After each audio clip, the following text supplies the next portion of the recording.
Assalamualaikum warahmatullahi wabarakatuh. Alhamdulillah, di kesempatan kali ini kita sama-sama akan membahas ya sebuah berita yang mana berita ini cukup viral di media sosial ketika itu. Yang mana berita ini kejadian di akhir bulan 2021 di bulan Desember ya. Yang mana beritanya diduga untuk santet. Warga Luwu temukan 5 boneka terbungkus kain kafan saat gali kubur. Bahkan ini diliput oleh Liputan 6 ya. Nah, yang mana gambarnya? Nah, ini boneka-boneka yang ditemukan oleh mereka yang sering dikatakan oleh penduduk sana yaitu boneka santet. Nah, ini ada 5 boneka. Ada 5 boneka yang mana boneka ini ditusuk-tusuk oleh beberapa jarum. Ini seperti jarum pentol ya. Kita lihat di situ matanya, bagian kelamin, bagian perut. Ini sudah ditusuk oleh jarum. Liputan 6 warga di Kecamatan Larompong, Kabupaten Luwu, Sulawesi Selatan digegerkan dengan penemuan 5 buah boneka terbungkus kain kafan dan tertusuk sejumlah jarum pada Rabu tanggal 22 bulan 12 tahun 2021. Warga menduga boneka-boneka itu ada kaitannya dengan santet atau ilmu hitam. Nah, mungkin di kalangan masyarakat kita ya, di masyarakat Indonesia mungkin masih ada yang percaya dengan adanya ilmu hitam, santet, tapi sebagian ada juga yang tidak percaya dengan itu semua. Akan tetapi kita sebagai umat yang beragama, khususnya agama Islam, kita harus mempercayai apa-apa yang Allah firmankan dan apa-apa yang Nabi sabdakan.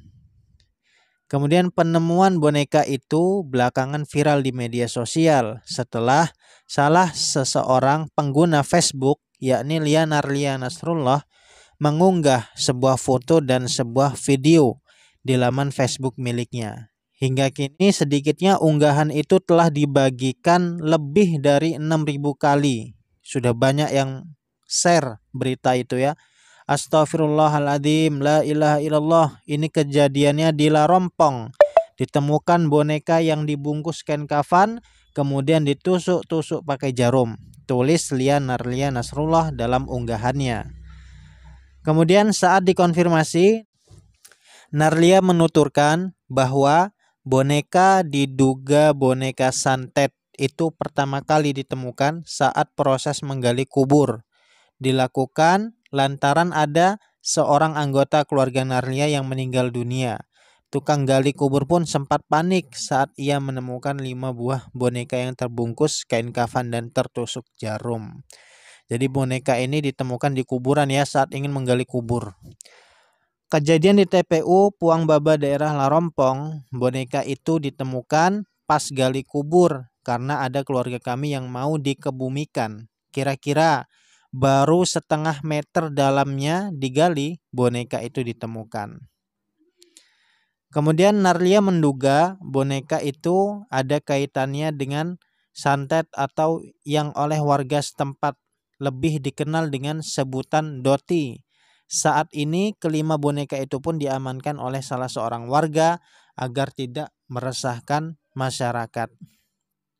Kemudian mungkin juga sudah dibawa ke pihak kepolisian, ucapnya. Sementara itu Kapolres Luwu AKBP Fajar Dani membenarkan ihwal penemuan 5 buah boneka yang terbungkus kain kafan dan tertusuk jarum tersebut. Fajar mengaku bahwa pihaknya belum melakukan tindakan apapun atas penemuan boneka yang membuat geger warga tersebut. Kalau menurut saya buat apa ya lapor ke polisi gitu kan. Untuk hal-hal goib ini kita nggak bisa melapor ke polisi. Kadang yang bukan goib saja lama prosesnya kan. Apalagi yang perkara-perkara goib yang tak tampak gitu kan. Jadi untuk masalah-masalah goib sebaiknya kita jangan laporkan polisi, tapi kita laporkan kepada Allah Subhanahu wa taala. Kemudian yang mana di sini banyak orang yang menanggapi ya, netizen yang menanggapi bahwasannya komentarnya, semoga sasarannya baik-baik saja dalam perlindungan Allah. Amin ya, kita doakan. Ngeri sekali. Kemudian ada yang berkomentar juga, positive thinking aja. Itu mungkin buat Dodot, bininya Kuyang, pengacara lama, pengacara baru yang pansos. Pikir positif. Nah, pikir positif ini bagus juga ya untuk menangkal sihir-sihir itu. Di saat di Eropa sibuk buat alat bisa kemas, di Indonesia malah masih setai ilmu santetnya. Itu kan? Sampai kepolisian bingung mau menindak kasusnya gimana. Undang-undang pasti tidak ada perkara goib. Nah, betul. Polisi bakal bingung kalau masalah goib kita laporkan ke polisi. Bukan berarti polisi nggak sigap menangani kasus.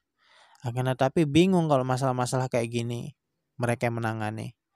Masih aja di zaman sekarang, apa nggak tahu hal semacam ini dosa besar yang tak terampuni.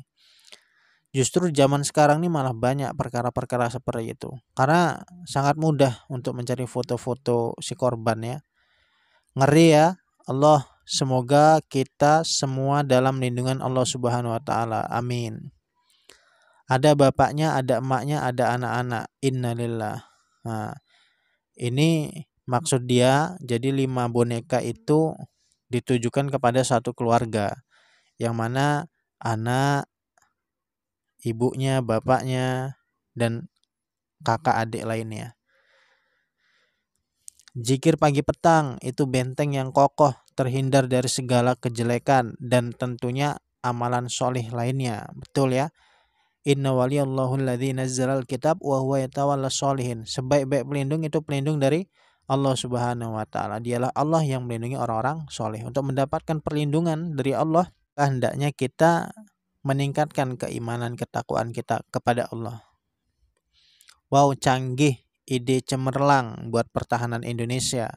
Daripada perang beli pesawat tempur mahal, apalagi pakai nuklir, pakai ini saja murah meriah, hemat APBN.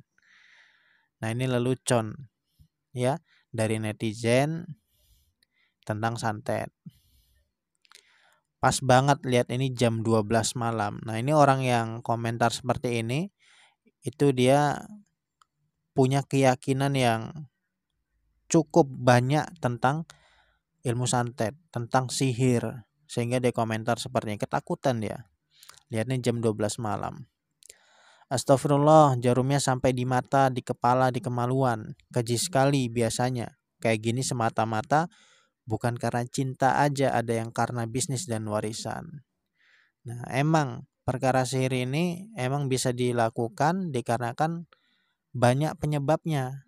Selain di antara cinta, kemudian di antara bisnis atau warisan ataupun dendam dan lain-lain. Yang nggak percaya ilmu sihir, gituan, kayak nggak punya agama. Padahal jelas dalam agama kalau kita aja dilarang bersekutu sama mereka.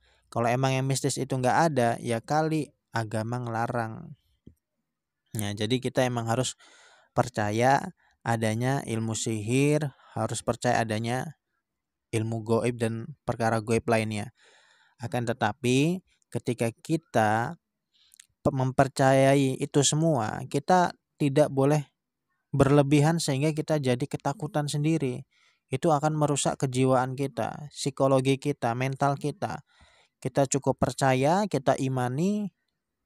Pesan saya, jangan sampai gara-gara mempercayai ilmu santet, ilmu sihir, akhirnya apa? Akhirnya jadi kayak orang stres. Sakit dikit, waduh ini kena kiriman nih. Ya kan? Ada panu sedikit, waduh ini kena kiriman nih. Nah, ini bahaya nih, gitu. Makanya selain kita harus mengimani perkara-perkara itu, kita juga harus mempelajari tentang ilmu lainnya agar kita bisa mengimbangi gitu. Karena apa? Karena gini, santet ini ada 2 macam. Ada santet yang benar-benar santet ilmu hitam, ada juga yang santet sihir ini hanya permainan pikiran gitu. Contoh gini, misal kalian buka pintu rumah pagi-pagi, tiba-tiba di depan pintu rumah itu terdapat boneka yang dibungkuskan kafan, kemudian ditusuk jarum dan ada foto kamu. Otomatis pagi, siang, sore, malam kalian yang mempercayai hal itu akan apa? Akan memikirkannya sepanjang waktu. Akhirnya gara-gara mikirin itu kalian sakit. Nah, ketika dicek nggak ada penyakitnya, itu bisa jadi psikosomatis, bisa aja nggak ada penyakitnya gitu. Karena itu emang penyakit yang dikarenakan dari beban pikiran atau beban perasaan gitu ya. Nah, jadi kita harus pintar-pintar mendiagnosa, kita harus percaya adanya ilmu sihir, ilmu goib, dan kita juga tidak boleh gara-gara mempercayai suatu hal yang goib, sihir, jin, dan lain sebagainya, kita langsung ketakutan sehingga psikologi mental kita rusak. Jangan sampai stres nanti. Pesan saya, selain kita mempercayai hal seperti itu, kita juga harus rajin-rajin menuntut ilmu. Untuk apa? Agar kita tidak ketakutan yang berlebih gitu. Assalamualaikum warahmatullahi wabarakatuh.